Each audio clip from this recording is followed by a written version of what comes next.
Sultan pa Sultan kan ló ń rúlu Nàìjíríà, òun kọ́ ni president, kò lè fọwọ́ pa ìdá ìjọba Nàìjíríà lójú. Ọ̀rọ̀ yìí ni àwọn aráàlú kìbẹnu o.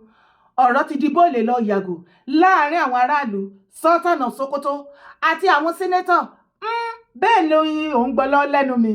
Wàá rí fídíò náà tí mọ̀ pé mi kúkú ní fún ẹ lófo. Wọ́n ní 200 naira note, Nàìjíríà 200 naira note. Ìwọ tó bá ní lọ́wọ́ bẹ́ẹ̀ yẹn máa bá mi wò, ṣé iwájú ni àbẹ́yìn ni. Wọ́n ní wọ́n ya màálù àti darandaran, wọ́n yà síbì kan bẹ̀bẹ̀ yá wájú àbẹ́yìn. Ibo náà yà sí mbẹ̀.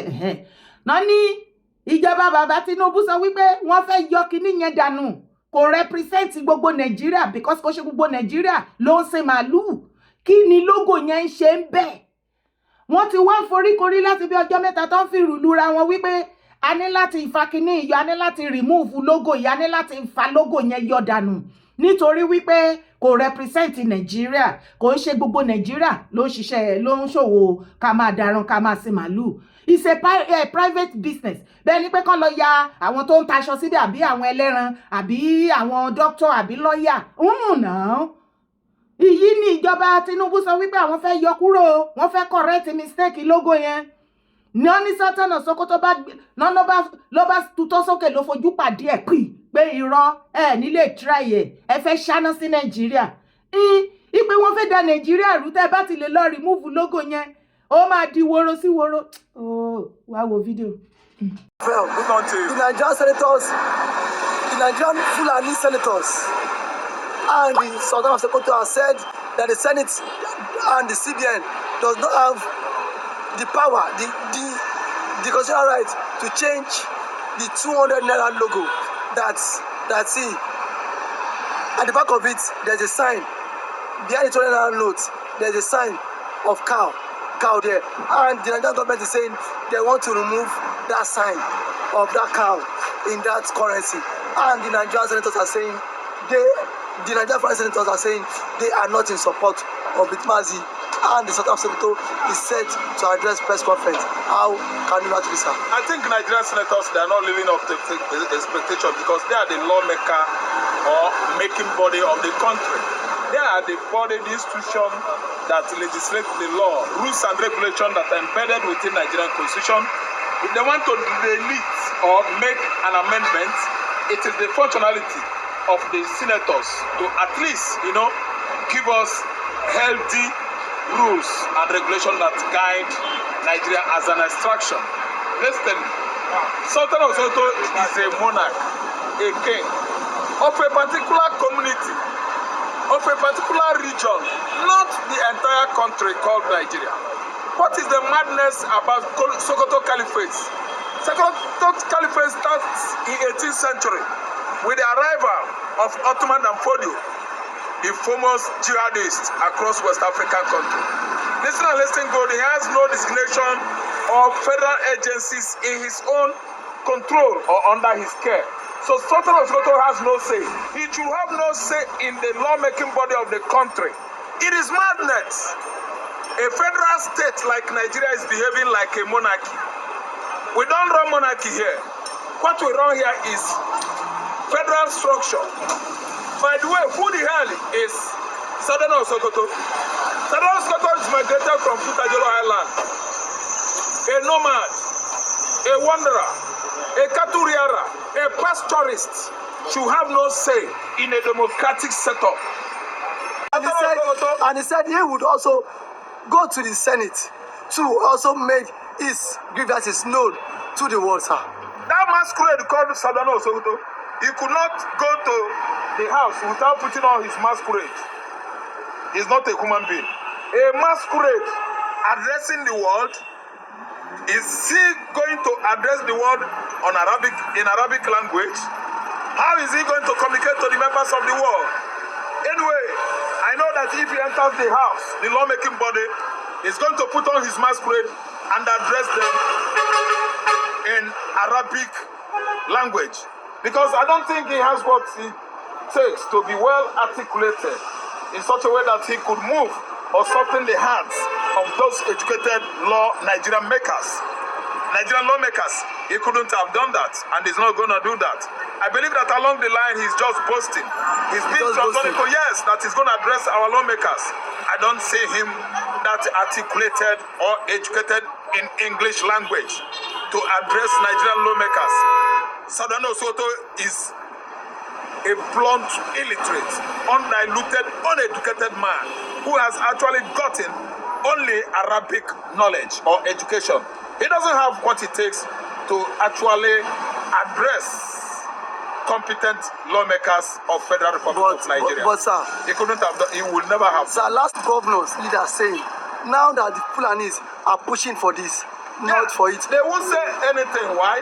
The lawmakers are slaves. The governors of both Southeast, South, Southwest, slaves to the Fulani Janjaweed. They have sold Nigerians, especially the southern Nigeria. We don't have bearings, we don't have strength.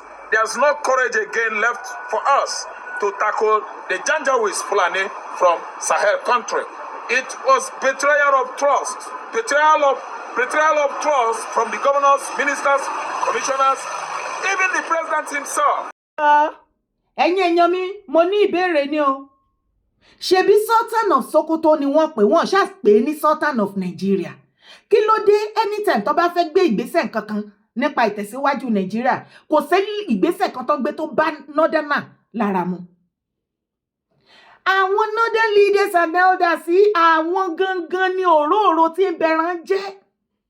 Àwọn ní ẹni burúkú tí kò jẹ́ kí Nàìjíríà ó gbérí. Kò sí gbogbo nǹkan tó bá náà fẹ́ tún ṣe ní Nàìjíríà tó máa move Nàìjíríà forward báyìí. Northerner náà wọ́n àtakò wọ́n á nítorí anti-Northern ní kinní yẹn. Anti-Northern ni kò pé àwọn wọ́n fẹ́ fi gbógun tì wọ́n ni. Ẹ̀yin lẹ́dẹ̀ hold Nigeria into ransom, ẹ̀yin Northern leaders and elders, especially ẹ̀yin Fulani Caliphate, ẹ̀ ń jẹ́ kó máa yé gbogbo àgbáyé pé ẹ̀yin lẹ́ni Nàìjíríà. Gbogbo ilẹ̀ Nigeria belongs to you and everybody in it. No, it is not so. Maybe some years back, nígbà tá à ń sùn, tá à ń tó gbé, a ti jí, onílẹ̀ ti jí wa. Yorùbá ti jí o, a ò sùn mọ́ o. Bẹ́ẹ̀ ni, ẹ bá mi béèrè lọ́wọ́ Sultan of Sokoto kí ló kàn án tí àwọn lawmaker bá foríkorí tí wọ́n wò wípé kíní yìí kò gún régé tó. Ẹ mọye ethnic kíní tó kóra wọn jọ tó fi ṣe Nàìjíríà ni.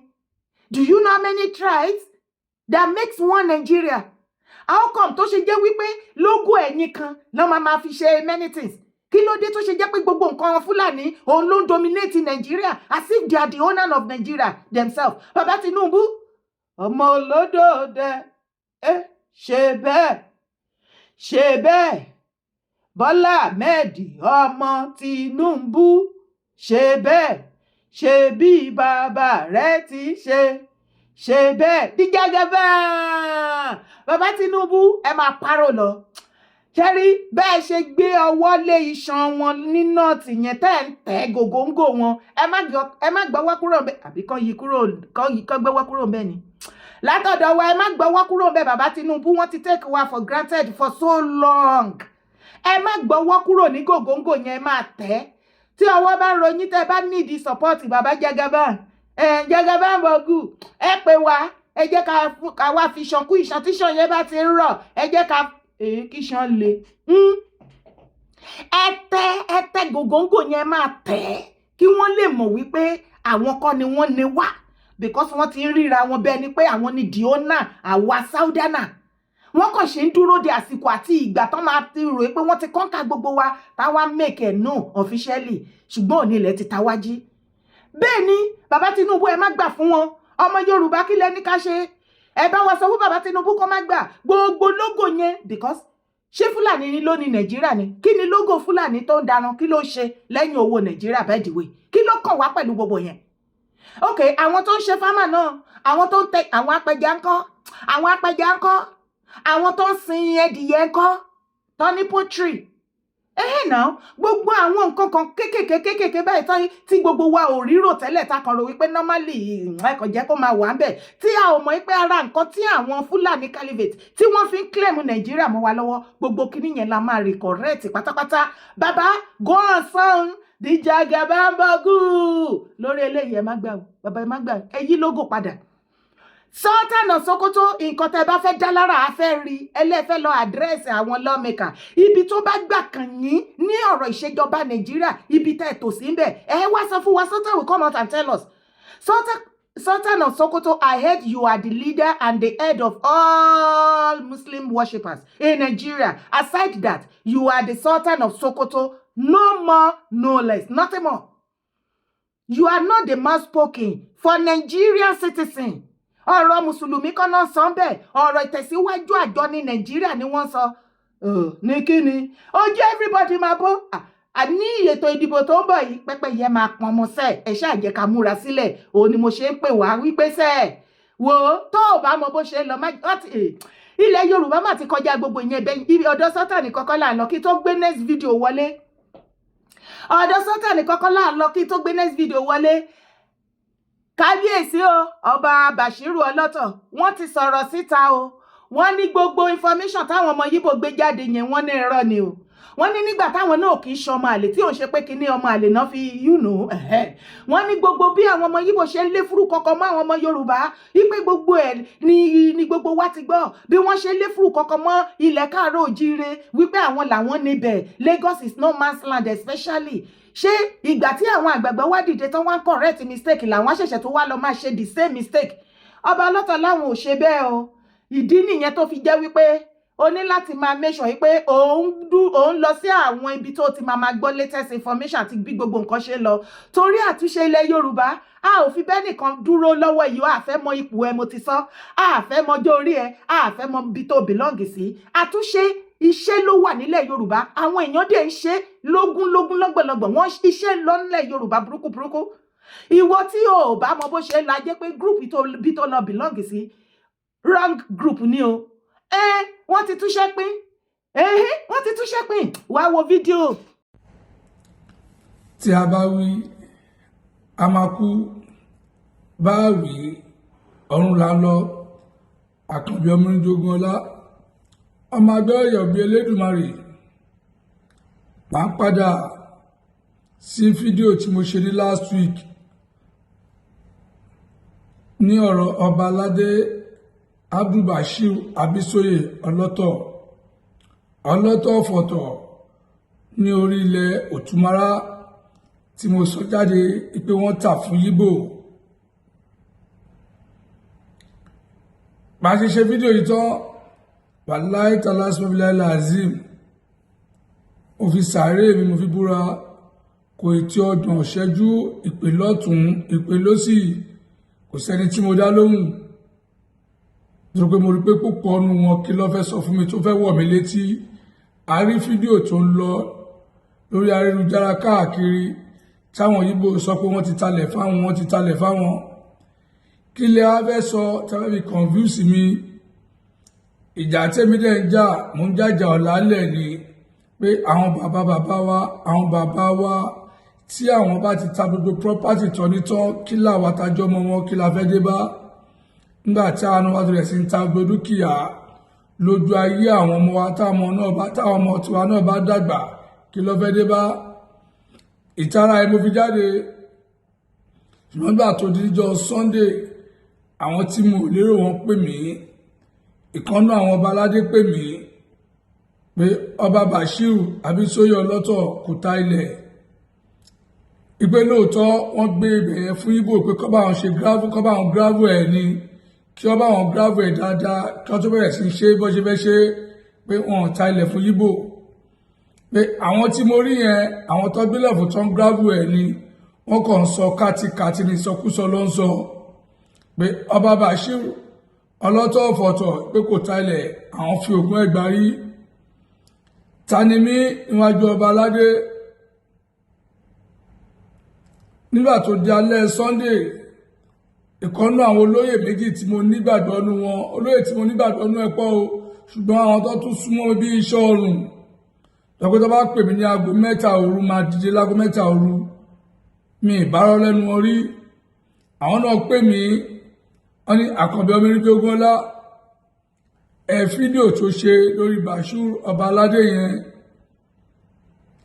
lóòótọ́ ilẹ̀ yẹn ọdẹ fún Yíbò ni na wọ́n gbé fún Yíbò pé kọ́ bá wọn gravel ẹ̀ ni wọn ò ta ilẹ̀ àwọn tó ń sọ̀rọ̀ yẹn ìsọkúsọ ló ń sọ. Ọba Bashir Ọlọ́tọ̀ Ọ̀fọ̀tọ̀ Abísóyè ó gbé ilẹ̀ fún Ìgbò lóòótọ́ pé kọ́ bá wọn gíráàbù gbogbo ilẹ̀ yẹn pátápátá ni gbé kọ́ bá wọn gíráàbù ilẹ̀ yẹn pátápátá kókó lólókúta contract ọdún fún ẹ kì í ṣe contract pé kọ́ bá wọn kọ́lé àbí pé wọ́n ta ilẹ̀ fún ọ ní kò sí ohun tó jọ. Ẹnì kíní sọ bí kọ́ bí aago 7 ìrọ̀lẹ́ ẹnì kejì pè mí ní dédé aago 11 mo ti ń sùn ṣùgbọ́n àwọn ẹni yóò ní pè mí kí n má gbé aago wọn. So àwọn eléyìí ó jẹ́ kọ́ mi bọ́ mo jẹ́ kọ́ mọ̀ ipe fídíò tí mo rí rèé ó ń lọ káàkiri lórí TikTok lórí Facebook lórí Instagram mo ti fi pariwo nìyẹn wọ́n ní àwọn Ìgbò yẹn ní ọba yìí jẹ́ pé ọba Bashir Ọlọ́tọ̀ àwọn náà mọ tó ń lọ pé àwọn Ìgbò ń pariwo pé no man's land nílẹ̀ Káàárọ̀ Oòjíire particularly Lagos State báwọn náà ò ní ṣe irú òde wáyé wọ́n gbé ilẹ̀ fún ọkọ̀ bá ń gbábù ẹ̀ ní. Abọ́mire Àkànbí Ọmọníjogún ọlá. yẹn lẹ ti gbọ́ yẹn gbogbo àwa ọmọ Yorùbá nílé lóko àkí kábíyèsí ọba Ọlọ́tọ̀ ọba Bashiru Ọlọ́tọ̀ ní ìlú Èkó àkí yín o kádé kó pẹ́ lórí yín ìrùkẹ̀rẹ̀ kó jẹ títí kó dọ̀kìnní kí àṣẹ kó pẹ́ lẹ́nu yín kọrin kése ẹ̀sìn ọba jẹ kó pẹ́pẹ́pẹ́. a ti gbọ́ àlàyé tí bọ́dà wa yìí ṣe tán ní lára àwọn olóyè yín wọ́n pe àwọn wọ́n sì jẹ́ kó yé gbogbo ọmọ Káàárọ̀ wa Oòjíire bí wípé gbogbo rògbòdìyàn àwọn ọmọ Yíbò tí wọ́n ń kàn wá níkò tán insult wa tán embarrass wa tán pé gbogbo ilẹ̀ Káàárọ̀ Oòjíire ní no man's land especially Lagos State.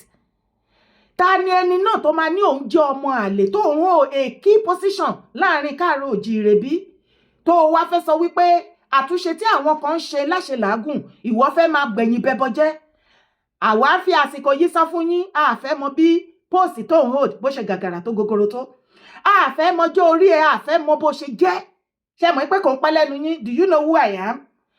Lórí àtúnṣe ilẹ̀ Yorùbá tó o bá ṣe mọ̀nàmọ́ná wàá jẹ gbà wọ́n á gé ẹ jẹ lẹ́nu bí fídíò yẹn ṣe jáde kábíyèsí Bashiru ọba Ọlọ́tọ̀ wọ́n ti mọ orí gbòdìyàn tó ti ṣẹlẹ̀ àwọn èèyàn ti pè wọ́n pa gbogbo ẹ ti ń lọ lódìlódì má try ẹ o má bá wọn tẹ́rí sí o eléyìí á jẹ́ ẹ̀kọ́ fún gbogbo ẹ̀yin kábíyèsí wa tó kù nílẹ̀ Yorùbá àtẹ̀yìn baálẹ̀ Allah ń sọ fún yín wípé sẹ́ ẹ ti ìbàjẹ́ bọlẹ̀ ẹ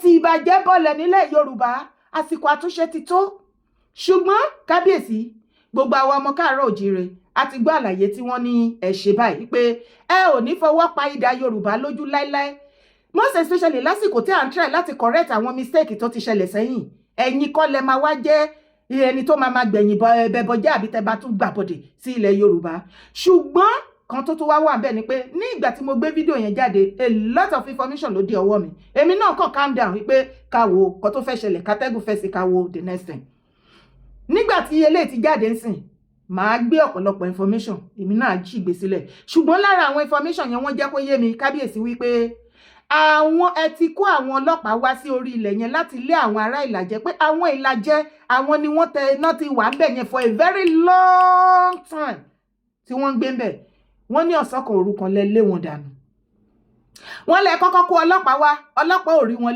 rí wọn lé wọ́n ní àwọn ọmọ union led by Sego wọ́n ní ni mo sọ o allegedly bí wọ́n ṣe fún mi ní information allegedly wọ́n ní àwọn ọmọ union òun lẹ kó wá tí wọ́n wá náà wọ́n nílùú bàrà tí wọ́n lé àwọn ará Ìlàjẹ kúrò lórí ilẹ̀ yẹn ẹ wá lé sọ wípé ẹ ta ilẹ̀ ẹ kàn gbé fún ọmọ Yíbò kó bá yín level ẹ̀ ni ẹ jọ̀ọ́ ṣé kò sí ọmọ Yorùbá ní sàkání yín náà tó lè bá yín level ẹ̀ kò sí wàhálà ẹni tó gbẹ́ kòtò kò tí ì gbẹ́jù ẹni tó kó sínú ẹ̀ kò tí ì kàn lápá débi tó máa kán lẹ́sẹ̀ ṣe wá rí bẹ́ẹ̀ ṣe wá ti wá ṣàlàyé fún gbogbo ọmọ Káàárọ̀ Oòjíire rí pàwa náà ti padà bọ́ síta láti wá sọ nǹkan tí wọ́n lẹ sọ báyìí ṣùgbọ́n lọ́dọ̀ títí wa àwa ò dúró síbẹ̀ nìkan gbogbo ọmọ Káàárọ̀ Oòjíire bí ẹ ṣe máa ṣe findings ibẹ̀ yẹn lọ ẹ má jà trust àwọn kábíyèsí wa ẹ má sùn lé ẹ mọ̀ wọ́n náà àwọn lábẹ́ wọn la jẹ́ àmọ́ àwọn àgbààgbà wa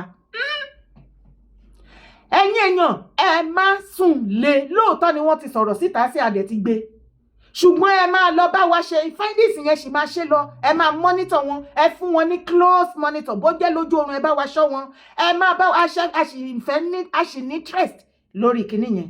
àrílì ìfẹ́ confam lóòótọ́ kọ́ lẹ gbé ibẹ̀ yẹn tà fọmọ Yíbò Senko. Tó bá jẹ́ pé lóòótọ́ ni tẹ bá rò pé fídíò ilé ìta ṣe síta yìí ó máa kún ẹ̀ṣẹ̀ bàbá ńlá irọ́, asúnkún símú ni o, ẹ bá mi parí ẹ̀, asúnkún símú ni ẹ bá mi parí ẹ̀ níbi comment section. Àwa mọ́nítọ̀ yàdẹ̀ ṣíṣe findings lọ àwọn ọmọ Èkó tó jẹ́ wípé ilé wọn wà ní ibi wọ́n á máa wò ó tó bá dúró sí bákọ̀nù àwọn á máa wo ilẹ̀ ibẹ̀ yẹn tó mọ gbogbo story tó wà ń bẹ̀, gbogbo information ó wà ń lẹ̀. Bàbá tó bá jẹ́ pé lẹ́ta ilẹ̀ yẹn fún àwọn ọmọ Yíbò Senko, ẹ tètè lọ gba owó padà o, kàn má fi yín ṣe àpẹẹrẹ burúkú ńlẹ̀ Yorùbá o. Ọ̀rọ̀ yẹn ò ní lọ bẹ́ẹ̀ yẹn, má rò pé gbogbo ètò ti ṣe sẹ́yìn tó kàn lọ bẹ́ẹ̀ ni o. Àwọn èèyàn ní interest bá jẹ́ lórí kéèsì yẹn, ẹ ní fẹ́ mọ àwọn tó ní interest láti abroad gan wọ́n ní interest. Bẹ́ẹ̀ ni mo sọ fún yín, nínú Nàìjíríà àwọn ọba kàkà bíi titi yín tó tún ṣe kàkà jù yín lọ wọ́n ní interest nínú kéèsì yẹn. Àwọn tí ò tiẹ̀ ṣe ọ̀rọ̀ lọ́balọ́ba tó jẹ́ politician wọ́n ní interest nínú kéèsì yẹn. Tẹ́ ẹ bá ti ta ilẹ̀ tètè lọ dá owó padà kẹ́ ẹ jẹ́ ká mọ̀, torí wọ́n ṣe findings lọ. Bàbá aṣọ yìí àṣìdúró ná lórí bó ṣe ń lọ lórí ọ̀rọ̀ ọba Bashiru Ọlọ́tọ̀ lórí ilẹ̀ yẹn, òun ni mo ní kí wá gbé bá yín. Kí ni èrò ọkàn yín? Ṣé ẹ gbọ́ àlàyé wọn? Ṣé àlàyé wọn múnádóko tó? Ṣé ẹ trust àlàyé wọn? Gbogbo nǹkan tẹ́ bá wá feel concerning this àlàyé, má hesitate láti jọ bá mi drop ẹ síbi comment section. Tó bá mú fídíò bó ṣe ṣí ẹ títà kọ́kọ́ bá mi ṣe èlé náà kó bá mi fọ́nká. Ó ṣeun gan ni o. Ilẹ̀ bàbá wa ní àlejò ní wá ṣe, ìwà àtẹ̀mí lájọ máa ṣe. Tá bá pè fún àtúnṣe ilẹ̀ Yorùbá, a máa ti ń àtúnṣe máa ti ń lọ. Okay, jókòó síbẹ̀ o, kó má ṣe ránu kọjá lọ tán. Jókòó síbẹ̀ o, kó má ṣe ránu kọjá lọ tán.